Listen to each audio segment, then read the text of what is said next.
Hello, Alena here, your mommy tantrum specialist. And today you could have heard in the introduction, it's not going to be about mommy tantrums, aka like yelling at your kids. It is about the relationship with your mother-in-law. And I thought it would be a timely topic because summer is coming to the northern hemisphere here. So we are getting ready for summer big holidays. And I don't know if that's the case for you, but usually that's the time when the families reunite, like this and the Christmas is usually the biggest trigger time. It used to be for me, being an expatriate living far from my family back home. The advantage was that I didn't have to face my family. Like nobody was talking into my parenting, into my relationship. So it might be your case as well if you're living too far from your family, maybe not seeing them that often. You're bracing yourself already for the summer break because, like, holy moly, that time of the year, it's coming again. And me being stressed out about the family relatives, maybe on my side, on your partner's side, like that's going to contribute to your overall level of stress and anxiety. So then in a return or as an after effect, you might be even like a more yelling mom than usual. So that's why the intention of this podcast, of this episode, is to help you prepare in advance so that you can stay calmer and you know how to navigate a relationship that might be toxic, harmful. If you lost everything, turns against you. And that was actually the case of my client, and we had a session about this last week. So that's the inspiration. That's why I'm coming up with it, because she was going exactly through these things. So first of all, she came to me. She found me through my mommy tantrum trainings because she wanted to stop yelling at her kids, which she already did after 2 weeks in my group program. So that was fantastic. But then we started meeting one-on-one for individual sessions because there was more she wanted to kind of clean up. And this came up in her session last week. So the situation for her was, and I'm going to share that with you so that you would see where it might be similar to you. If no matter if it's your mother-in-law or whomever in your family, in your partner's family, that's just really triggering you and you cannot avoid them. If you want to keep having relationship with your partner, like unless you want to let them go, like all of them, then you will have to face their family. So how do you do that? So for my client, the specific situation was that she said, the moment my husband enters the house of his mother, he becomes her child again. Like they kind of gang up on her.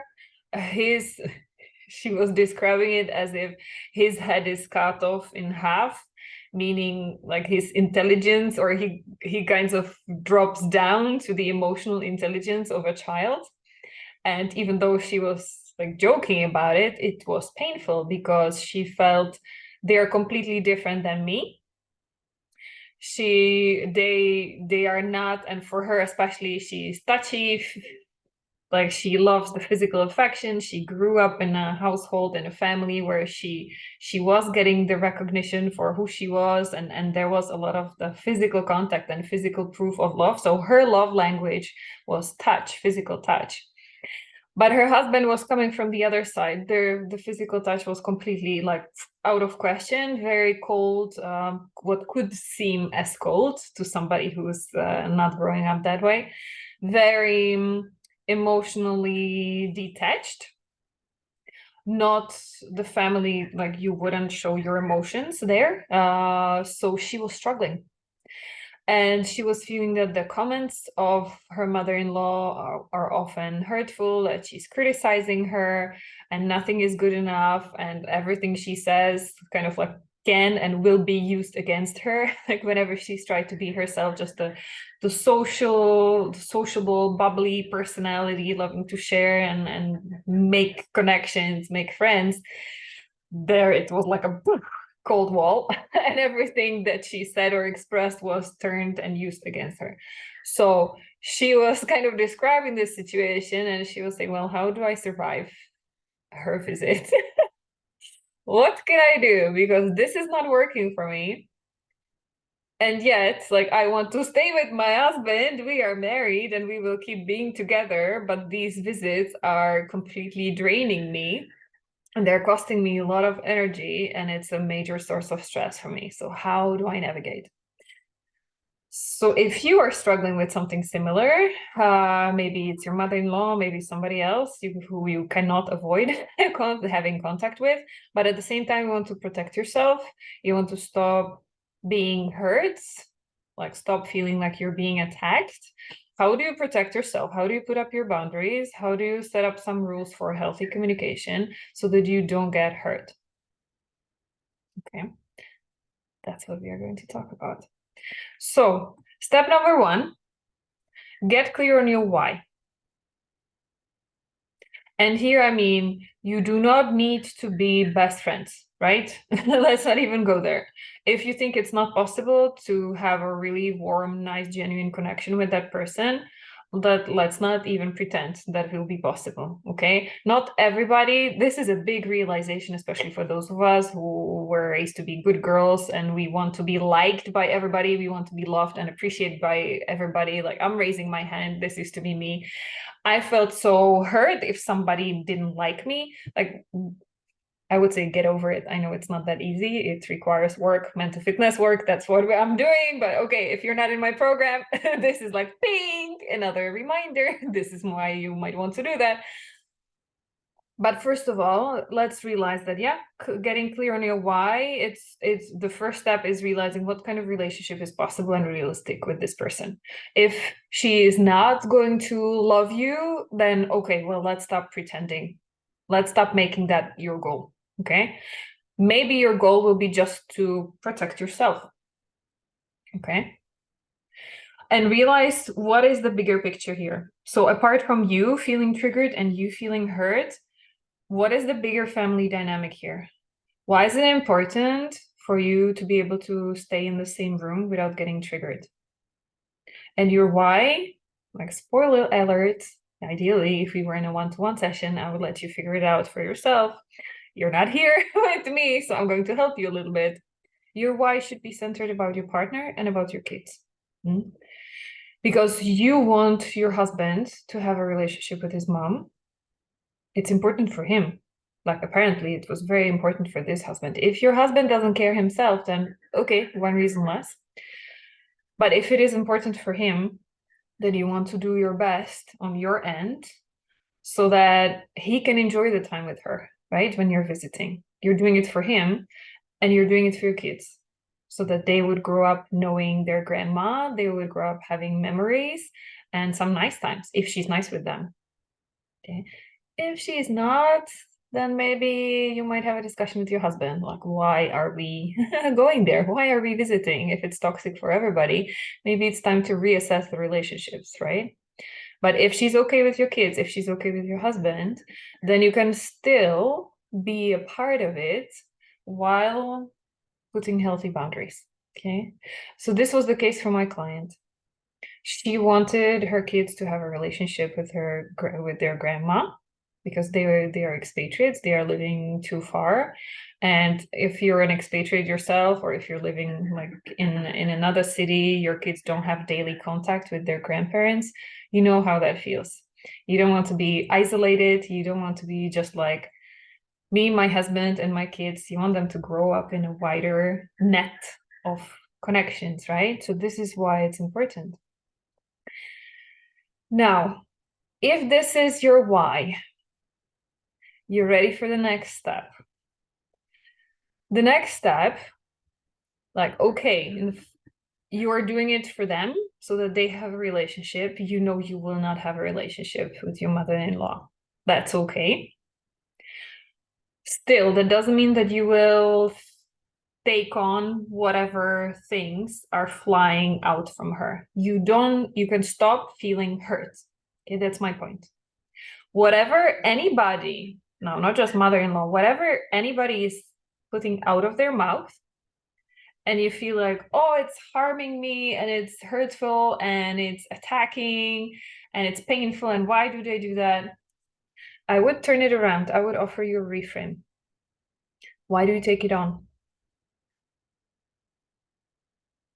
If I would tell you now, like, you're stupid, would you take it on? Would you get offended by it? Or would you let it drop down? I can tell you, and you can think about it from your past examples. If somebody said something that was like completely ridiculous, why would they say that? You would let it drop. It would be like, you have no idea what you're talking about, like whatever, and you move on. You take it on as as a hurtful comment, as an attack, only if there's a part of you that believes it's true. Ah, did you hear that? I'll say that again. If somebody says something about you and you perceive it hurtful or as an attack, it's only because there's a part of you that feels it's true.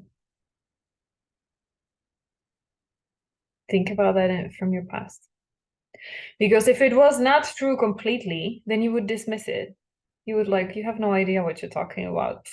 I'm just moving on because this, this is a waste of my time. Right? So that's already shows you your first step here. Clean up your stuff, clean up your buttons so that nobody can trigger you. And this is where it's so useful because you need to do that because of the relationship with your kids, with your husband, your mother-in-law. Most likely she's not the only one who, if this comment, if these words are out of her mouth, you feel triggered and you feel like you need to defend yourself. Maybe your kids are letting you know in a similar way. They are triggering you. Your husband is triggering you if he makes comments. Why?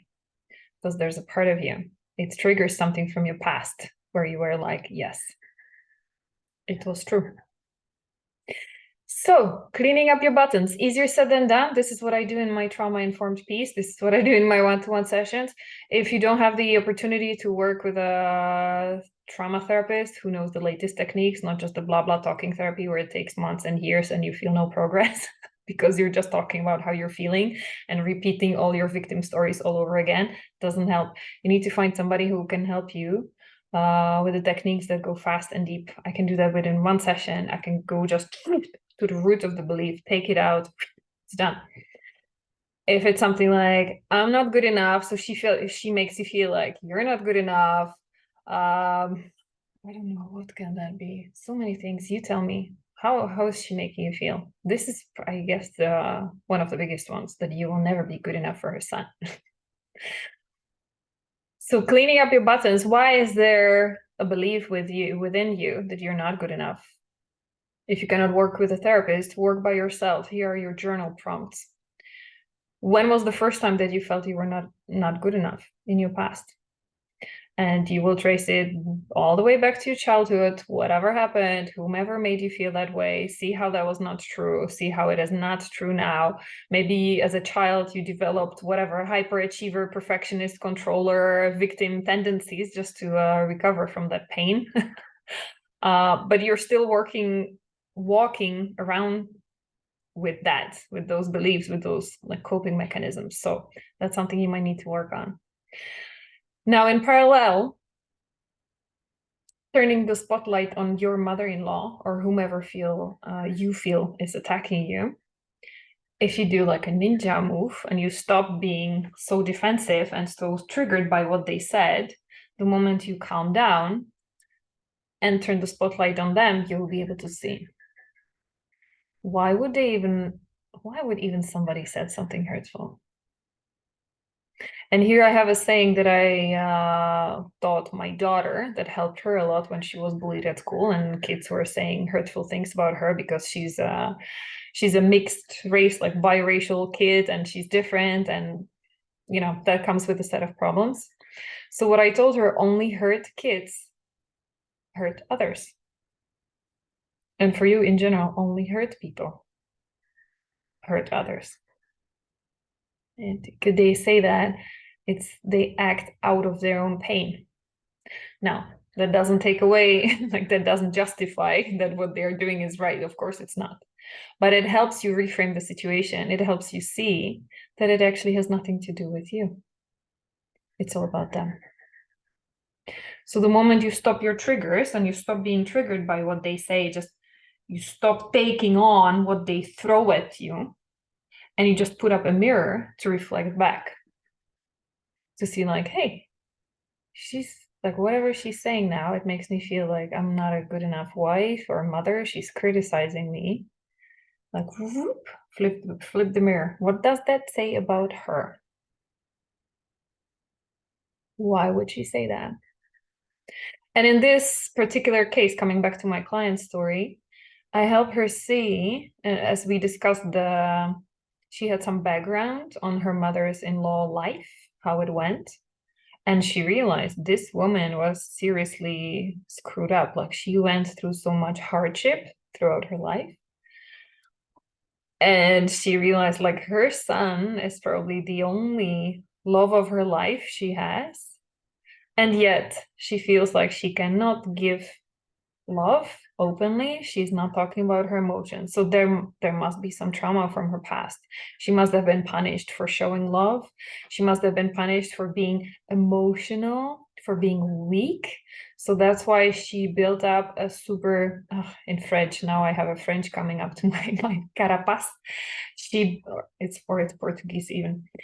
She built up like a protective shelf or shield, that might be the word, protective shield, so that she would stop feeling that pain, so that she would stop feeling like she was not good enough. And now she's sending arrows, and this is the metaphor that helped my client the most. Imagine your mother-in-law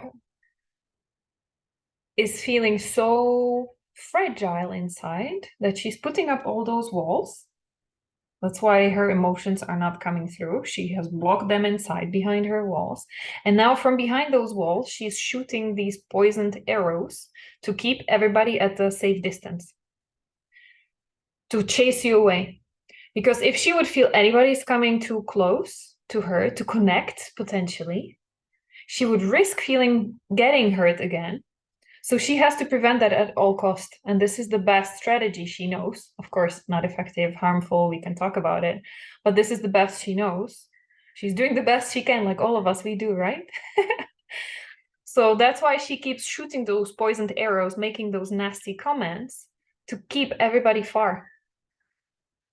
Because she's too fragile to take the risk of connecting with somebody, giving them the benefit of the doubt, building a relationship, because that would risk she might get hurt again. And because she might have been so deeply hurt in the past, she's not willing to take that risk anymore. Makes sense? Take a moment to digest. Even like feel free to pause this video. Think about somebody who's been making very hurtful comments about you. And so far you've been so busy feeling hurt that you didn't even think about flipping the table and looking at them. What is it about them that makes them feel so hurt and so fragile and so vulnerable that they are trying to chase you out, that they are just hurting everybody behind? Now, the next step, as I said, it's not to accept that. It doesn't mean that somebody's shooting an arrow at you that you will let it go straight to your heart. No. But that also doesn't mean that you will have to, like her, build a strong, thick, big wall to protect yourself. No, because that would, again, separate you. There's no need for you to change who you are. If you want to keep being open and warm and create connections with people, you can do that. You'll just not do that with her. So how to not get hurt by these arrows, by these hurtful comments? Just let them drop on the ground in front of you. If you don't take them on, and I'm slowing down so that you can listen, then you really absorb it. If you let the comment drop,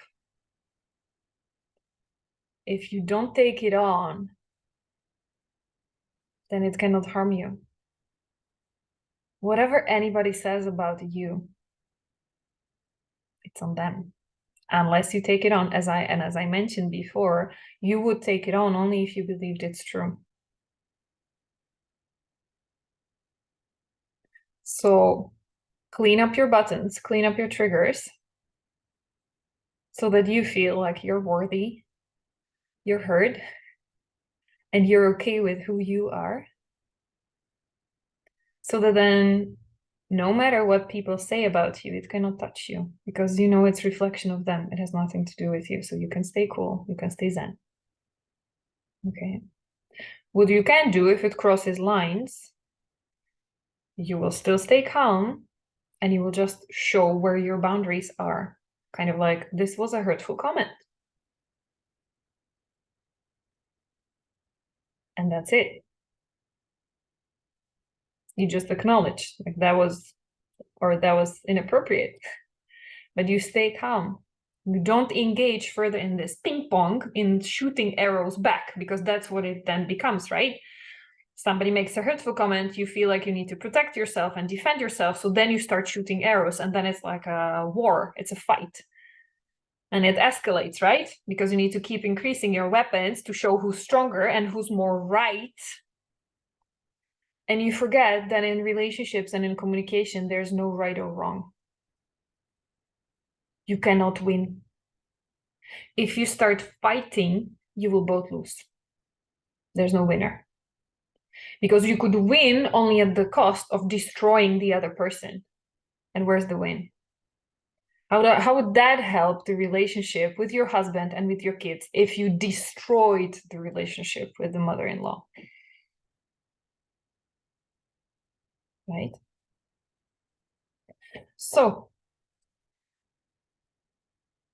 wrapping up, step number 1, get clear on your why, if it's worth it, having any kind of connection with this person who's making harmful comments about you, who doesn't make you feel welcome. Get clear on why you're doing that. If not for you, then for whom else? Is it worth it? And if it is, then realize it's not about you, it's about them. And learn to stay calm, not triggered, because you don't have to take those arrows on. Just let them drop. Because you know it's not true what they are saying about you. Okay. And then the last step I would say is prepare in advance. Have your strategy ready. So start practicing now. You can replay some of the situations that already happened in the past. Try to imagine them like a movie. You already know how that movie went from start to finish. It didn't go well. So now you can close your eyes whenever you have a calm moment just for yourself, just a few minutes. Close your eyes as if you could what's the word that I'm looking for? Go back to the rewind. I think that's it. Go back to the beginning of the movie, of that situation, where the first comment was made, like the first moment when you felt like, this didn't sit well with me, and apply what we just talked about. So see it as a slow motion or even stop, like freeze frame right there and go through it in your mind. So what I just heard was this, like you're a shitty mom or whatever. Now, first of all, work on you knowing that it's not true. Okay? Knowing that you're not, knowing that you are the best mom your kids could ever wish for, like dream about, right? Maybe even you made a mistake, but that's not the end of the world. Okay? Turning the tables. Why would anybody said something like that about me? What does it say about them? Okay. And so you will see that arrow has been sent from their pain, not from me being a bad mom, but it has to do about them. So drop it. And now how do you want to proceed with that movie, playing it forward? Do you want to not defend yourself, because that would mean you start playing the game of back and forth, but just showing where your limits are, to say, I don't think that's appropriate comments, or anything in this sense that feels good to you, just to show like it's not okay to say things like that about other people, right? And you stay with that and you imagine what might be the reply back. It might be another arrow, maybe a heavier one, because that person will still try to trigger you, because all they want is to get you engaged in this back and forth, and they want you to get hurt. That's why you need to drop, right? You do not want to engage. You don't want to come into this trap and start the back and forth. So the best strategy is really show where your limits are. Like, this is not appropriate conversation. I'm opting out. And you can even leave the room, or you can stay in the room and just not say anything. And that's it. Change the topic. Like, this is not appropriate conversation. Let's change topic. Okay. Why it's important to prepare in advance? Because you need to practice this. You need to practice staying calm. This is ninja training. This is what I do with my clients in my group programs, in my one-to-ones, is prepare in advance when you are calm. Because like ninja, when you are in those stressful, triggering situations, it might feel like you're the only one with 20 enemies or 20 arrows coming at you from all sides, and you feel like so triggered that you lose it. So when you lose it, when you get into the fight, you might get into one, and then you lose it because the 19 others, they get on you, on your back, and they kill you. You lose the battle. You lose the war. That's how it feels most likely most of your days when you're being triggered. We don't want to do that. What would ninja do? Think about it. Staying calm, staying so centered that you see the risk, you see the danger, you see the things that are going to attack you. But because you've done your training, when you are calm, you've done your training one by one.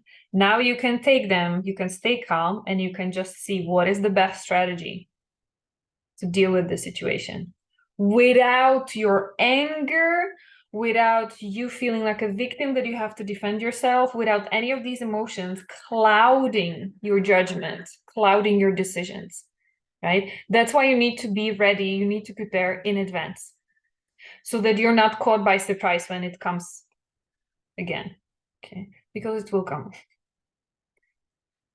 Make sense? Let me know. But this is one of the powers of visualization and thinking through in advance. How do I want to react instead? And it will not be perfect the first time. This is something that you will need to keep repeating and getting better at it. It's practice. It's never perfect, but even like something is better than nothing. It's always better than throwing the hands in the air. It's her fault. She's the evil witch and I'm the victim. Please save me, somebody. That's not going to get you anywhere, right? So think about it from the perspective of how you would love your kids to deal with difficult communication, like difficult, toxic people. How would you love them to protect themselves? With the calm, without being triggered, without losing it, because the moment you lose your calm, you lose your power to see clearly, to see the most effective way. So think about how you would love your kids to react, and then you do it. You start practicing it and you start living it, because that's the best way to teach your kids, right? They're watching, they're hearing most of these conversations, right? With your mother-in-law. They're somewhere nearby. They can see it. So what do you want them to learn from this experience as well? Right? Because more than what we say to our kids, they learn by what we do. They observe us all day long. So you being able to handle your mother-in-law with respect, even though if she's not respectful, that's the best way to teach your kids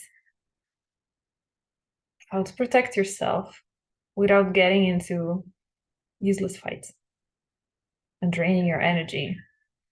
Because then you feel like weeks and months afterwards, you feel like, oh, why? Why would you do that? Okay, so I hope this episode is helpful for you. Summary, step 1, realize your why. Why would you want to have even any level of relationship with this person? Is it worth it? Even if it's only for somebody else, like your husband or your kids. Second, realize only hurt people hurt others. So it has usually not much to do with you. And you can choose to let it drop. Whatever comments are happening, you can choose to let it drop and just comment with a calm presence to set your boundaries. What is and what is not acceptable for you? What kind of conversation? And third, you will start preparing in advance right now, today. Okay. So that you can be the best role model for your kids on how to deal with toxic people, how to deal with difficult conversation without escalating them, how to de-escalate. And actually, that's the way how you win, by learning how to de-escalate it and how to not engage in those useless fights, right? So this is advanced ninja practice in mental fitness and trauma healing as well. So I wish you best of luck. In case you would like my help with it, just send me a message anywhere you see me. YouTube, podcast, you have my email address everywhere. I'm on social media, on Instagram, Facebook, LinkedIn. Send me a message. If you don't want to share your story and explain why you're reaching out, you can also just type in ready.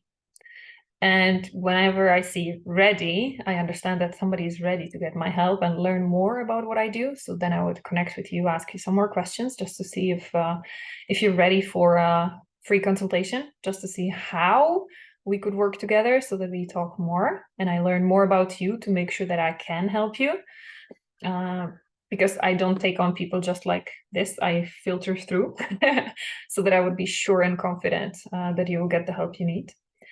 And we can start whenever you're ready. I wish you a peaceful and calm relationships. And let me know after you've tried this. Let me know how it helped you. Take care, Supermom.